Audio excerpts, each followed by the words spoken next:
మంచిది. రాత్రి కాలము మనం దేవుడి నామం పేరుట దేవుని సిద్ధపాటు సహవాసం. నేనేమో 20 నిమిషాలు చెప్తాను చెప్పాను. నేను 2 నిమిషాలు చెప్పాను, మిగతా రీతిగా చెప్పుకోను అన్నాడు. సరే, నేను అనుకున్న 20, ఆయన అనుకున్న 10, మొత్తం 36. మనం అనుకోవడమే ఎంతసేపు చెప్పాలా అని మనం అనుకోవడం. ఎంతసేపు మన నోరు కదలాలనో అది దేవుని స్వాధీనంలో ఉన్నది. హల్లెలూయా. దేవుడు మనల్ని, మన మైండ్ని, మన ఆలోచనలను ఆయన స్వాధీనంలో పెట్టుకొని ఆయన సమయం ఇచ్చిన కొలది మనము మాట్లాడుతున్నాం. నేను పెద్ద విషయాలేంటి చెప్పను, చాలా స్వల్పంగా చిన్న విషయాన్ని మీరు జ్ఞాపకం చేస్తారు. పరిశుద్ధ గ్రంథంలో నుండి నెహెమ్యా గ్రంథము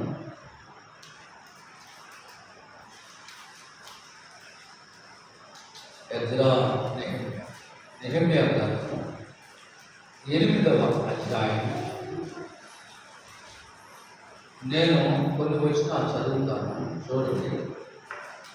3వ వచనం చదువుతున్నాను. నీటి గుమ్మము ఎదుటనున్న మైదానంలో ఉదయం మొదలుకొని మధ్యాహ్నం వరకు నిలుచున్న ఆ స్త్రీ పురుషులను తెలివితో వినగలిగిన వారందరికీ, ఆ మాట అంటలేదు, తెలివితో వినగలిగిన వారందరికీ చదివి వినిపించుచూ వచ్చారు. ఆ జనులందరూ ధర్మశాస్త్రము గ్రంథములను శ్రద్ధతో విన్నారు. ఇంకా మనం కొంచెం కిందకు వస్తే 8వ వచనంలో,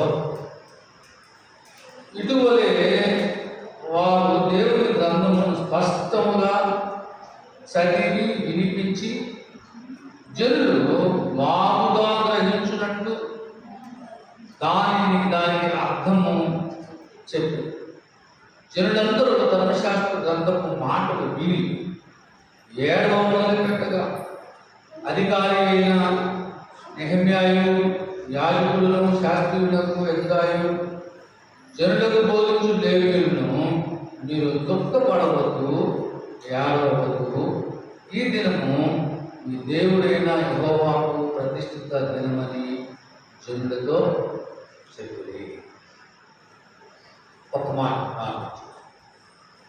సర్వశక్తి మిక్కిలి కృప కలిగిన మా తండ్రి, రాత్రి మేము నీ మాటలు వింటకు నాయన సిద్ధపడి మీ సన్నిధిలో ఉన్నాము.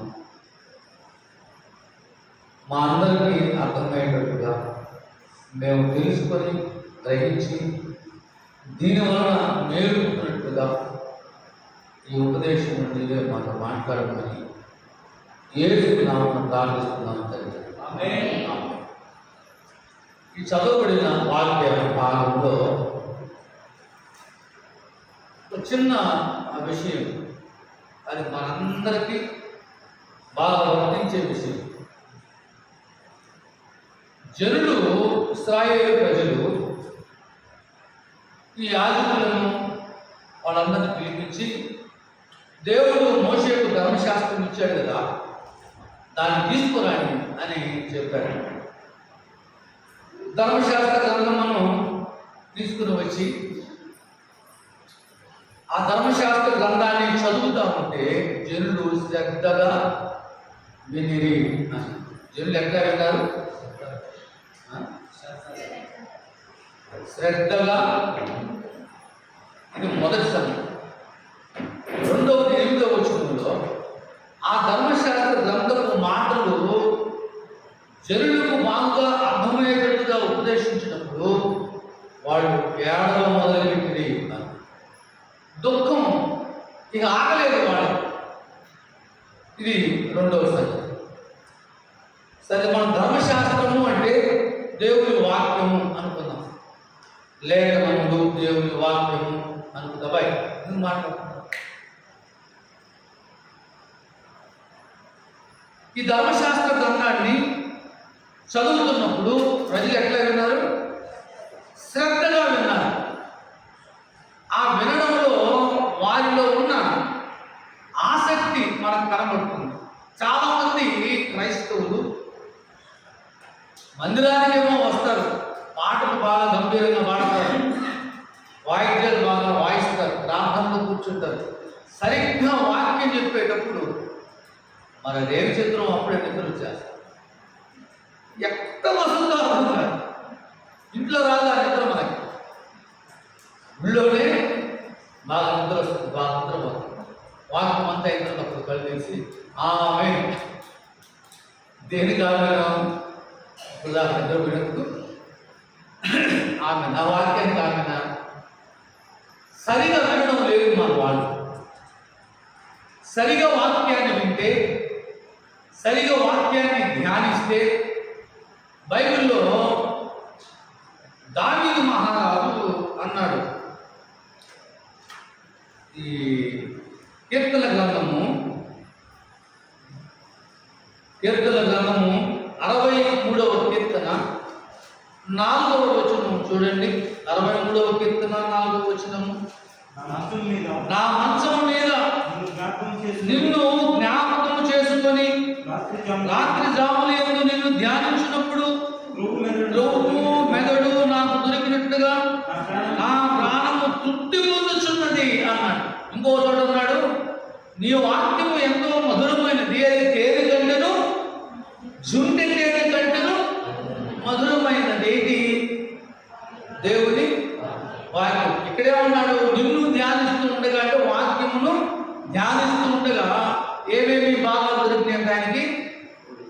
ప్రభు మెదడు దొరికినట్టు, అది బాగా రుచికరం. అందుకని 5 దొరికినాయి. ఎప్పుడు? వాక్యమును ధ్యానిస్తున్నప్పుడు. నేను మిమ్మల్ని అడుగుతున్నాను, మీరు ఎప్పుడైనా బైబిల్ చదివినప్పుడు తేనె కంటే మధురంగా వాక్యం ఉంటుందని మీకు అనిపించిందా? లేదా మీరు వాక్యం విని ధ్యానిస్తున్నప్పుడు క్రొవ్వు మెదడు దొరికినట్టు, ఆయనకైతే క్రొవ్వు మెదడు అనుకో, మీకు ఏది ఇష్టమో ఆ మాంసంలో ఆ పాత్ర దొరికినట్టుగా ఉన్నది అనుకో అంటే లేదు. మనం కాసేపు బైబిల్ చదివేసరికి ఏదో అయిపోయినట్లు వాడు కాదు. నేను మామూలుగా చెప్తున్నా, మనం మహా అయితే 10 నిమిషాలు బైబిల్ చదువుతాం, ఉదయం నిద్ర లేచి 2-3 గంటలే చదువుతామా అంటే చదవలేదు.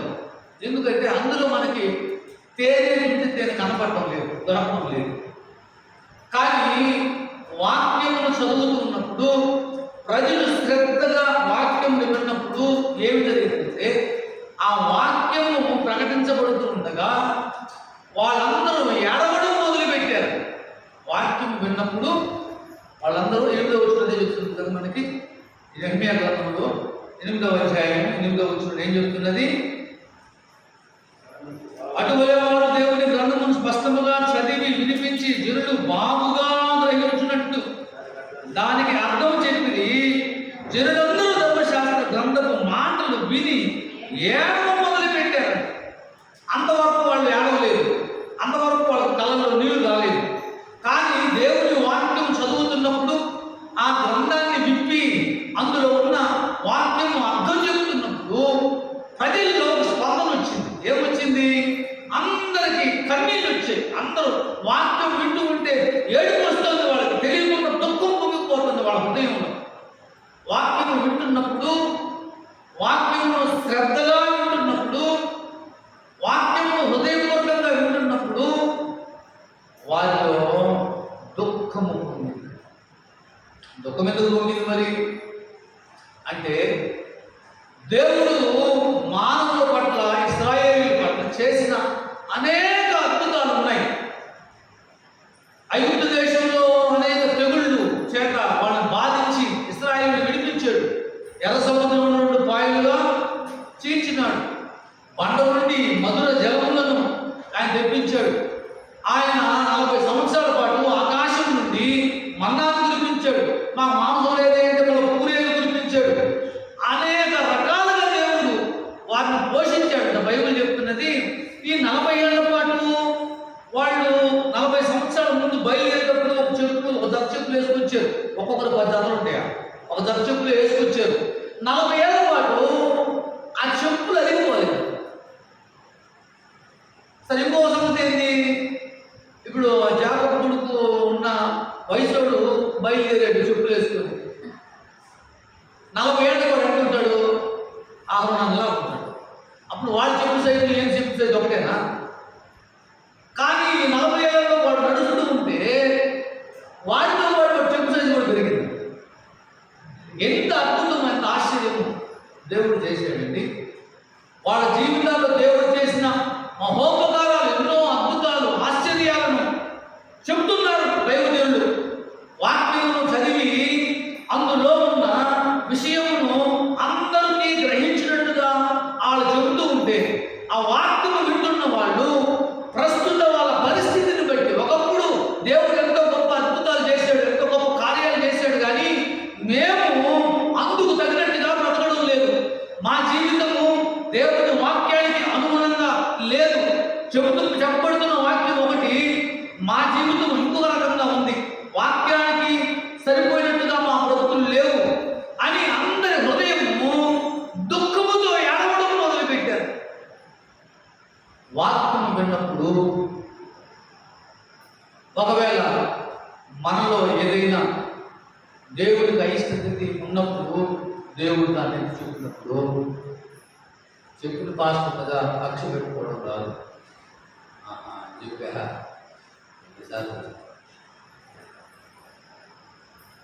మా ఊళ్ళో మా చర్చిలో ఒక ఆయన ఎప్పుడు వచ్చి లైన్లో ఉంటుందా,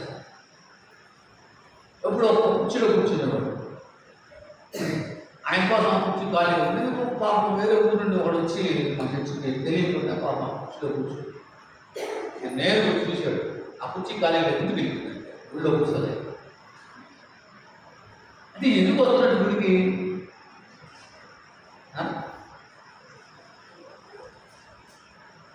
మనం దేవుడి మందిరానికి వచ్చినప్పుడు మనలో ఉండవలసిన సిద్ధపాటు ఏమిటంటే, దేవుడు మనతో ఏమి మాట్లాడతాడు.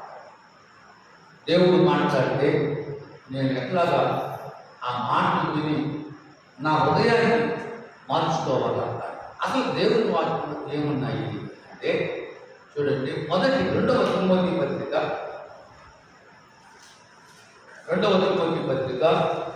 3వ అధ్యాయం 14-15 వచనాలు. 2వ తిమోతి పత్రిక 3వ అధ్యాయం 14-15 వచనాలు చదవండి.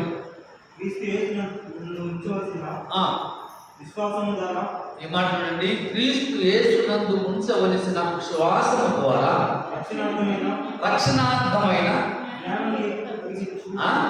జ్ఞానము కలిగించుటకు శక్తి కలిగిన పరిశుద్ధ లేఖనములను బాల్యం నుండి ఎరుగుదు అన్నాడు. ఇప్పుడు మీరు చెప్పండి, దేవుని వాక్యములో ఏమున్నది చెప్పండి. నాకు అమ్మాయి పాటపడి, యేసయ్య నామములో శక్తి ఉన్నదయ్యా. ఇక్కడ ఏం రాసిందంటే, శ్వాసను బట్టి నీకు జ్ఞానము కలుగుటకు శక్తి గల లేఖనములు. దేవుడి వాక్యంలో ఏమున్నది? మనకు జ్ఞానము కలిగించుటకు శక్తి ఉందంట. వాక్యంలో ఏముంది? యేసయ్యలో శక్తి ఉంది, వాక్యంలో కూడా శక్తి ఉన్నది. ఎందుకంటే శక్తి మళ్ళీ చదవండి అన్నమాట. మీ విశ్వాసమందును రక్షణార్థమైన జ్ఞానం. ఏ జ్ఞానం ఇది? ఏమి జ్ఞానము? అదే మీరు నా మొహం బైబిల్ మొహం చూడండి. ఏముంది బైబిల్లో? రక్షణార్థమైన జ్ఞానం. అంటే రక్షణ పొందడానికి ఏం కావాలా? జ్ఞానం కావాలా?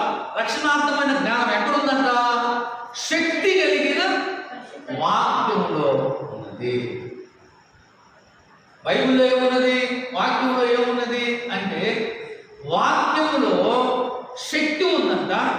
ఆ శక్తి ఎందుకంటే రక్షణ పొందడానికి తగిన జ్ఞానమును నీకు అనుగ్రహిస్తుంది. బైబిల్ చదవడానికి కూడా ఏముండాలి మనకి? సిద్ధపాటు. ఏదో నిద్ర లేకపోతే ఆమె చదువుకోవడం కాదు. బైబిల్ చదివే ముందే ప్రార్థన చేయాలి. మనం బైబిల్ చదివి ప్రార్థన, బైబిల్ చదివే ముందు ప్రార్థన చేయాలి. ప్రభు, శక్తి గల ఈ వాక్యం నేను చదువుతున్నాను, రక్షణాత్మకమైన జ్ఞానం నాకు అనుగ్రహించు అని మనం ప్రార్థన. అప్పుడు వాక్యం చదివినప్పుడు, వాక్యం విన్నప్పుడు డెఫినెట్గా మనకేం దొరుకుతుంది? ఏదో కొంత మార్పు మన బ్రతుకుల్లో కలుగుతుంది. ఆ మార్పు కలిగినప్పుడు మన జీవితమే మారిపోదు. వాక్యం వింటున్నప్పుడు శ్రద్ధగా మనం వినగలిగితే, ఆ వాక్యము మన చెవుల్లోకి వచ్చినప్పుడు మన హృదయంలో ఆటోమేటిక్గా దుఃఖం వస్తుంది. అందరూ, ప్రతి మనిషి ఈ లోకంలో పాపులే కదా. నేనేమన్నా పరిశుద్ధం కానీ మీరేమన్నా పరిశుద్ధులా? మరి నేనే గొప్పవాడని వాడు ప్రపంచంలో అందరూ పాపం చేసి దేవుడు అనుగ్రహించు మహిమను పొందలేకపోతున్నారు. అందరూ అంటే ఎవరు? అల్లాహుడు కాకుండానే. అందరూ అంటే అందులో విశ్వాసులు, పాస్టర్లు, పెద్దలు, పోపులు, రెవరెండ్లు అన్ని. ప్రతి మనిషి పాపం చేసి దేవుడు అనుగ్రహించు మహిమను పొందలేకపోతున్నారు. దేవుని వాక్యం విన్నప్పుడు నీ హృదయము నీలో ఉన్న పాపను బయటపెట్టు, తప్పకుండా నీకు కన్నీళ్ళు. మీరు బైబిల్ గ్రంథంలో లూకా రాసిన సువార్త 18వ అధ్యాయం 9వ వచనం నుండి చదవవచ్చు. 18వ అధ్యాయం. తామే నీతిమంతులమని తమను తామే నమ్ముకొని ఇతరులను తృణీకరించు అట్లాంటి మనుషులతో ఉపమానం చెప్తున్నాడంట. ఎట్లాంటి మనుషులతో ఉపమానం చెప్తున్నాడు ఆయన? మేమే మంచోళ్ళము అని. మేము కాకుండా మిగతా వాళ్ళందరూ ఆ దుర్మార్గులని, ఇతరులను తక్కువగా చూస్తున్న మనుషులతో దేవుడు మాట్లాడుతున్నాడు. ఏమంటే, ప్రార్థన చేయడానికి ఇద్దరు మనుషులు వెళ్ళారు. ఆ వెళ్ళిన ఒకడు పరిచయుడు అంట. ఈ పరిచయుడు ప్రార్థన చేస్తున్నాడు, నిలబడి ఏం చేస్తున్నాడు తెలుసా? ఏమన్నాడు? దేవా, నేను చోరులను, అన్యాయకులను, వ్యభిచారిని, ఇతర మనుషుల వలెను, ఈ సుంకర వలెను కాకుండా చెల్లించున్నాను. వారమునకు 2 మార్లు ఉపవాసము, 10వ భాగము ఇస్తా ఉన్నాడు. ప్రార్థన తనలో తాను దేవుని ప్రార్థన చేస్తున్నాడు. ప్రార్థనకు జాగ్రత్తగా గమనిస్తే ప్రార్థన అంతా ఇతరులతో పోల్చుతూ ఉన్నాడు. ఇతరుల వలె నేను ఉండకుండా, వాడిలాగా లేకుండా, వీడిలాగా లేకుండా, ఈ సొంతలాగా లేకుండా, ఎప్పుడు ఆయన ప్రార్థనతో వాడుతున్నాడు, ఈడుంటున్నాడు కదా అర్థం. నేను వాడిలాగా లేవు అంటే వాడు మంచోడు కాదనే కదా అర్థం. ఈయన ప్రార్థనలో అత్యధిక శాతము మిగతా మనుషులందరూ చెడ్డవాళ్ళు, ఇతను ఒకడే మంచోళ్ళకు ప్రార్థన చేస్తున్నాడు. అయితే వారానికి 2 మార్లు ఉపవాసం ఉంటున్నాడు, తర్వాత 10వ భాగం ఇస్తున్నాడు. దేవుడు మెచ్చుకున్నాడా? శబాషి ఉంటే వాళ్ళందరూ మంచోడు కాదు, మనకు మంచోడివి ఎక్కడో 10వ భాగం ఇస్తున్నారు, ఎక్కకుండా ఇయ్యా అన్నాడా దేవుడు? అన్నాడు. ఆ క్రింద అన్నాడు, అయితే సుంకరి ఆకాశం వైపు కన్నులెత్తుకైనను ధైర్యము చాలక రొమ్ము కొట్టుకొచ్చు పాపినైన నన్ను కరుణించుమంటా. వాడు ఇంకొకసారి ప్రార్థన చేయడు. వీడేమన్నాడు? పాపినైనా నన్ను అన్నాడు. దేవుని వాక్యం విన్నప్పుడు జాగ్రత్తగా, దేవుని వాక్యాన్ని మీరు నిజంగా వినగలిగితే మీకు ఇంకొకటి సంగతి ఆలోచనకే రాదు. ఇప్పుడు మనం బయటకు వీళ్ళు ఎక్కాడి వాళ్ళు, వాళ్ళు ఎక్కాడి వాళ్ళు, మంచి రావడం కూర్చొని మాట్లాడుకున్నా ఏమే ఓ అమ్మాయి ఓపిసా అని అనుకుంటుంటారే. మీరు వాక్యం నిజంగా వింటే ఇంకొకటి ఆలోచన కూడా మీ దృష్టికి రాదు. మీరేమంటారు? వాక్యం నన్ను దేవుడు అమ్మాయి వాటిని వాక్యము జాగ్రత్తగా వింటే ఆ వాక్యంలో ఉన్న శక్తి, రక్షణాత్మకమైన జ్ఞానం మీకు ఇస్తే నిజంగా రక్షణ అనుభవం మీకు కలిగితే, రక్షణ అనుభవంలోకి వచ్చిన నీవు వెంటనే గ్రహించే మొదటి సంగతి ఏంటంటే, నేను పాపిని, నేను పాపిని. అంతకు మించి ఇంకొక ఆలోచన నీకు రాదు. ఇంకొక స్థాయి చూడాలని భయపడుతుంది. వీడు ఆకాశం వైపు కరుణితుడికై ధైర్యం చాలు. ఏముంది ఆకాశంలో ఏముంది? ఆకాశం వైపు తలెత్తే ఆకాశంలో వాసుడైన వాడు ఉన్నాడు. దేవుడికి స్తోత్రం. ఆయన ఆకాశం నుండి వంగి నరులను చూస్తూ ఉన్నాడు. దేవుడు చేస్తున్న పని ఆకాశం నుండి నరులను వంగి చూస్తా ఉన్నాడంట. ఎవడైనా వివేకం గలవాడు ఉన్నాడా అని చూస్తూ ఎదుగుతా ఉంటే ఈ లోపల పరిచయుడు కనపడదు. ఆయనకి గుడి బయట నిలబడిన సొంకరి కనపడ్డాడు. అన్నాడు ప్రభు, అతనికంటే ఇతడే నీకు. దేవుడి వాక్యం విన్నప్పుడు, దేవుడి వాక్యాన్ని శ్రద్ధగా మనం ఆలకించినప్పుడు మొట్టమొదట నీలో ఉన్న దేవుడికి వ్యతిరేకమైనవి కనబడతాయి. నీకు నిజంగా నీ పాపం అర్థమైనప్పుడు, అయ్యో నేను పలానా పొరపాటు చేస్తున్నా, అయ్యో పలానా పాపం చేస్తున్నా, మనుషులు ఎవరికి కనబడకుండా సీక్రెట్గా చేస్తున్నా, నేను చీకట్లో చేస్తున్నా, ఎవరికి కనబడకుండా ఉన్నా అని అనుకుంటున్నావు. నువ్వు కనబడతా ఉంది, చూస్తూ ఉన్నాడు ఒక ఆయనే మాట్లాడినప్పుడు నీ హృదయం బద్దలైపోతుంది. నీ హృదయము గడగడగడగడ ఉనికిపోతుంది. నిజంగా శ్రద్ధగా దేవుడి వాక్యాన్ని వింటే, ఆ చదవబడుతున్నప్పుడు చెప్పబడుతున్నప్పుడు వాడు పూర్తిగా నువ్వు గ్రహించగలిగితే నీ గుండె గడగడ ఉనికిపోతుందంటే, అయ్యో ప్రభువా నేను పాపిని, నన్ను కరుణించు అనే మాట తప్ప ఇంకొక మాట నోటి నుంచి రాలేదు. ప్రార్థన చేసినప్పుడు ప్రార్థన చేశాడు ఎవరు? పరిచయుడు.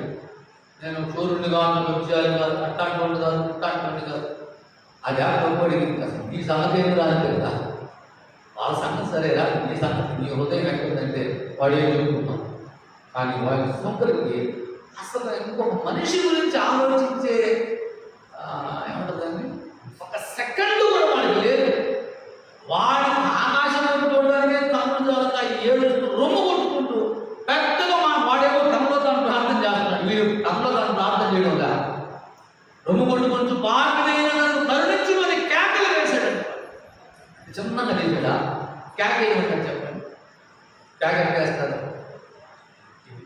దేవా పాపి ఆ కేక ఉంటాడు. ఇంకెక్క అవుతాయి, దేవా పాపినైన నన్ను కరుణించు అని పెద్దగా ఏడిస్తే అది కేక. పాపం దేవా నీవే వాడు మాట్లాడిన మాట శాపం. ఎంతమంది విన్నారు, వాళ్ళ హృదయాలు కూడా మారుతాయి. దేవుడి వాక్యం శ్రద్ధగా వింటే దానికి సిద్ధపాటు కలిగి ఉండాలి. మనం సిద్ధపాటు కలిగి ఉన్నామంటే, నేను స్నానం చేయలేకపోతే మా ఆయన తలకు పోసుకోలేదు, అది కాదు సిద్ధపాటు. మురిగా వచ్చి కూర్చో, ఏం ఇబ్బంది. దేవుడు నీ పై రూపాయలు లక్ష్య పెట్టేవాడు కాదు, ఆయన హృదయమును లక్ష్య పెట్టు. దేవుని వాక్యాన్ని వినేటప్పుడు నీ బుద్ధి అటు దేవుని వాక్యాన్ని ఏ మైండ్తో నువ్వు వింటున్నావు? దేవుని వాక్యం వినేటప్పుడు శ్రద్ధగానే వింటున్నావా? ఏదో వచ్చేపు కూర్చున్నావు, కాసేపు చెప్తారుగా వెళ్ళిపోతాడు అని వచ్చి కూర్చున్నావా?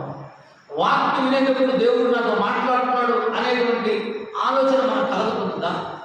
లేకపోతే రొటీన్గా ఎన్నో సంవత్సరాలుగా మీరు వాక్యం వింటూనే ఉన్నారా లేదా? ఎన్నో ఏళ్ళుగా వాక్యం వింటున్నారా? వింటం లేదా? ఎస్ విన్నాము అని లేదు. విన్నారా? ఎన్ని సంవత్సరాల నుంచి విన్నారు అంటే చెప్పలేదు సార్, 10 ఏళ్ళు అనుకోండి. ఈ 10 ఏళ్లలో మీకు ఎప్పుడైనా వాక్యం విన్నప్పుడు మీ గుండె బద్దలైపోయి, అయ్యో ప్రభువా నన్ను క్షమించు అని నువ్వు ఏడ్చి నువ్వు ఇతరుల వైపుగా చూస్తే అతను నీకు ఏ పాపము అనబడదు. అట్లా అనుభవం తగిలిందని వాక్యం చదువుతున్నప్పుడు వింటున్నప్పుడు మీ గుండెలు తగిలి అసలు ఇంకోసారి చూడడానికి సిగ్గుపడిపోయి, అసలు వాడి మొహం చూడాలి, ఏం మాయ మొహం చూడాలి, నేనే మంచోడు కాదు, నేనే పాపిని, నేను వాళ్ళ మొహం వాళ్ళ అని ఎప్పుడైతే మీకు అనిపిస్తుంది అప్పుడు మనం అందరూ తప్పులు చూస్తాం. వాడు ఆ పని చేస్తున్నాడు, వీడి పని చేస్తున్నాడు, నాకు తెలుసు అల్లవాడు ఏం చేస్తున్నాడు, వీడేం చేస్తున్నాడు, నువ్వేం చేస్తున్నావు ఇంకొక ఆయనకి. కనుక మన క్రైస్తవ జీవితంలో సిద్ధపాటు అనే విషయాలు అనేక మంది చెప్తుంది. కానీ నేను చెబుతున్నాను, వాక్యం విన్నప్పుడు మీ హృదయం బద్దలైపోవాలి.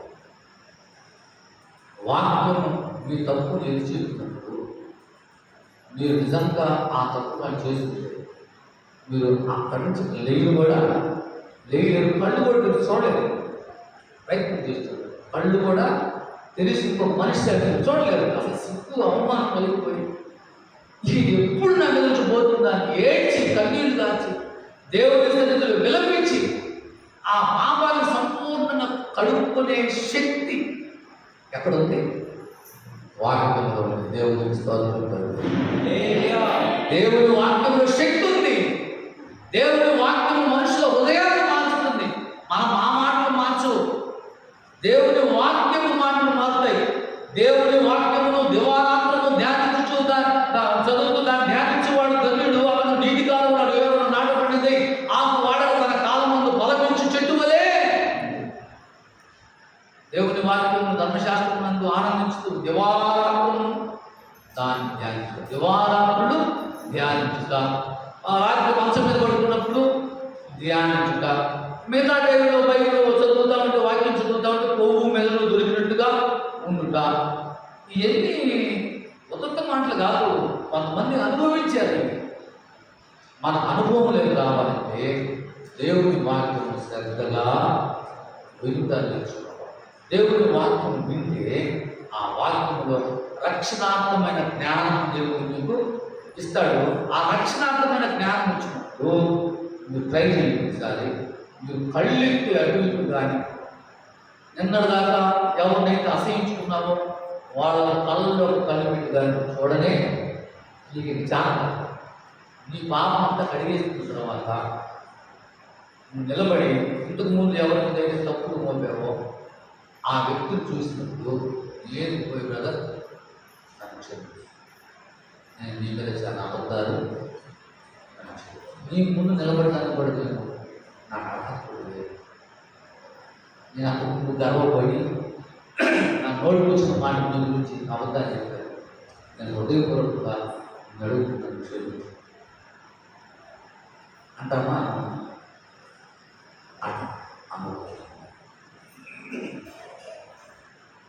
దేవుని వాక్యము చదువుట కొరకు సిద్ధపడాలి. దేవుని వాక్యమును హృదయంలో చేర్చుకుంటకు సిద్ధపాటు. దేవుని వాక్యం విని మన హృదయంలో పాపము తొలగిపోయినప్పుడు ఒక మనిషి మీద తప్పుగా మాట్లాడినప్పుడు ఆ మనిషికి క్షమాపణ చెప్పగలిగే శక్తి దేవుని వాక్యంలో అంత ప్రభావం కలిగింది, అంత శక్తి కలిగింది. దావీదు ఊరకనే దివారాత్రులు ధ్యానించాడా? దావీదు ఊరకనే నాకు కొవ్వు మెదడు దొరికిందని జుండె తేలిదాని కంటే నీ వాక్యం మధురమైంది అన్నాడా? నీ వాక్యం నా పాదములకు దేవుని ఊరకనే అన్నాడా? అదంతా వాళ్ళ జీవిత అనుభవం. మనం ఎంతసేపు అనుకోవాలే అంటున్నాం మనం, కానీ మన అనుభవంలో అది ఒకసారి ప్రయత్నం చేసి చూడండి. మీరు వాక్యం వింటున్నప్పుడు మీ మాటలు దేవుని మాట వింటున్నప్పుడు మీ హృదయాన్ని ఆ మాటలు తాకినప్పుడు రక్షణార్థమైన జ్ఞానం మీకు వచ్చినప్పుడు అప్పుడు మీ జీవితం మారినప్పుడు మీరు చూడండి. మీరు వాక్యం చదవతామంటే నాకు గురించి పాపం కాదు, ఎంతసేపు చదివినా ఇక టీవీ ముందు కూర్చొని చూస్తా ఉంటారు. కొన్ని గంటలు రాత్రి 10 మంది పిల్లలు రాత్రి పూట టీవీ పెట్టుకొని, ఇప్పుడు టీవీ కాదు ఇది పెట్టుకొని చెవులు పెట్టుకున్నారంటే రాత్రి 12 1 గంట అవుతుంది. ఇంతసేపుగా దేవుడి మార్గం మీద దానికి ఉంటుంది. కనుక మీరు సిద్ధపడండి. ఎందుకు సిద్ధపడండి? దేవుని వాక్యము వినుటకు సిద్ధపడండి. మీ జీవితం మారుటకు సిద్ధపడండి. మారిన తర్వాత ఏ మనిషిని చూసినా వాళ్ళ ఉన్న వేసుకురాకుండా కూడా అప్పుడు ఏమన్నా అంతే కలవండి.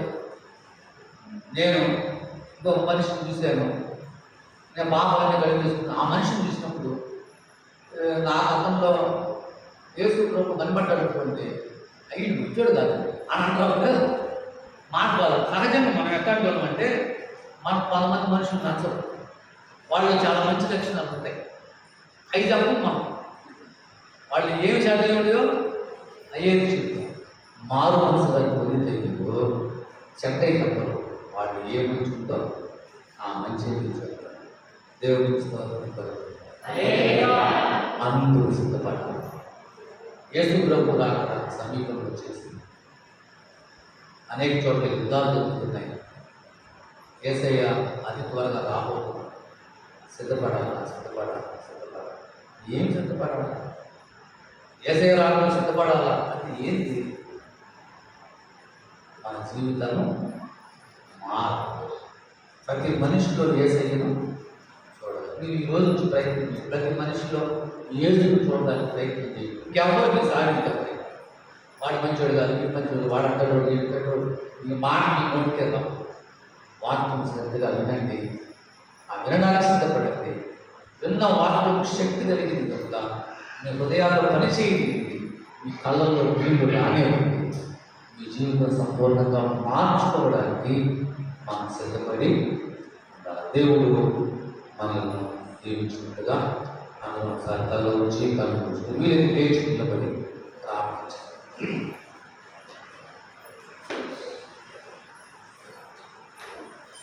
ఈ రాత్రి దేవుడు మనతో మాట్లాడుకుంటున్నాడు.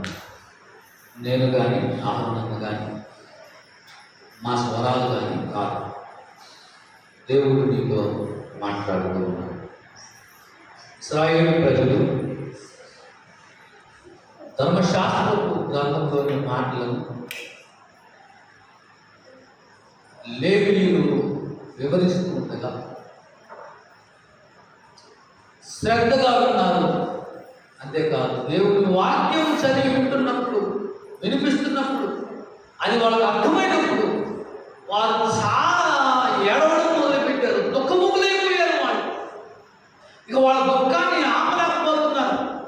ఎందుకంటే దేవుని వాక్యం ఉన్నప్పుడు దేవుడు ఎంత గొప్పవాడో వాళ్ళకి అర్థమైంది. అలాగనే తాము ఎంత పాపమో వాళ్ళకు అర్థమైంది. అందుకే వాళ్ళు ఆ కన్నీటిని ఆపుకోలేకపోయారు, ఏడ్చారు, కన్నీళ్లు దాచారు. ఓ బాగా దుఃఖభరితులైపోయారంట వాళ్ళందరూ కూడా. పెంతెకోస్తు దినాన అపోస్తలుల కార్యక్రమంలో 2వ అధ్యాయంలో పేతురు ప్రసంగిస్తుండగా కొంతమంది లేచి వాళ్ళ హృదయంలో దేవుని వాక్యం ఉంటుండగా వాళ్ళ హృదయాలు గొడవబడి సహోదరులారా మేమేం చేయాలా అని కన్నీరు గార్చారు, ఏడ్చారు. నా ప్రియ సహోదరి సహోదరుడా, వాక్యం వింటున్నప్పుడు ఎప్పుడైనా నీ హృదయము పొడవబడిందా? ఎప్పుడైనా వాక్యం వింటున్నప్పుడు ఆ వాక్యం నీకు అర్థమైనప్పుడు నీలో ఉన్న లోపమును దేవుడు ఎందుకు చెప్పినప్పుడు నీ హృదయం బద్దలైపోయిన అనుభవం అనుకుంటారా? ఇశ్రాయేలీయులు ఏడుస్తున్నారు. భక్తులు చెప్తున్నారు, కేవలం ఇది యెహోవాకు ప్రతిష్ఠితమైన దినము. ఈరోజు ఈ స్థలంలో, ఈ మందిరంలో ఇది యెహోవాకు ప్రతిష్ఠితమైన సమయం, దినం. అందులో మీరున్నారు, నేను ఉన్నాను. ఇప్పుడు దేవుడు మాట్లాడుతుండగా నీ హృదయం మారవద్దా? దేవుడు మాట్లాడుతూ ఉండగా నీ హృదయంలో నుంచి దుఃఖము పొంగవద్దా? ఒకవేళ ఎన్నిసార్లు విన్నా మరి ఆ వాక్యం వల్ల నీకు ఏ స్పందన కలగకపోతే అసలు నువ్వు ఇంకా రక్షణే పొందలేవు అని అన్నాను. నువ్వు క్రైస్తవుడు బయట ఉండొచ్చు, క్రైస్తవ కుటుంబంలో పుట్టుండొచ్చు, ఓ వారం గుడికి వస్తూ ఉండొచ్చు, అయినా నీ హృదయంలో వేదన కలగలేదంటే వాక్యం విన్నప్పుడు నువ్వు ఇంకా రక్షణ పొందిన క్రైస్తవుడు కాదు.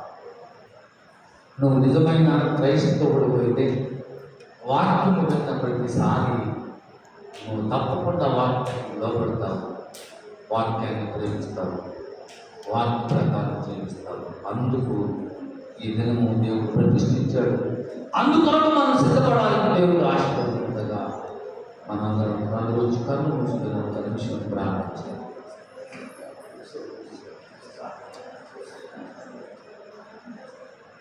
కృప కలిగిన మా తండ్రి, ప్రేమ కలిగిన దేవ, నీకు వందనాలు. తండ్రి, సంవత్సరాల తరబడి మేము వాక్యం వింటున్నాం, కానీ ఏనాడు ఆ వాక్యము శక్తి మమ్మల్ని తాకలేదు. ఈ వాక్యంలో అపరిమితమైన శక్తి ఉన్నది. అది రక్షణాత్మకమైన జ్ఞానమును మాకు అనుగ్రహించింది. ఆ వాక్యంలోని శక్తి మమ్మల్ని ఇంకా తాకలేదు. ఎన్నోసార్లు వాక్యం వింటున్నాం, కానీ ఆ శక్తిని గ్రహించడానికి ఈ దినము నైనా నీ వాక్యంలోని శక్తి మా జీవితాలను మార్చగలిగినట్టుగా సహాయం చేయండి. మా ప్రభు అయిన యేసు నామమున ప్రార్థించి వేడుకొంచున్నాము తండ్రి. తండ్రి, కుమారుడు, పరిశుద్ధాత్మని దీవెన మనందరికీ కూడా దీవించి ఆశీర్వదించునుగాక. అందరికీ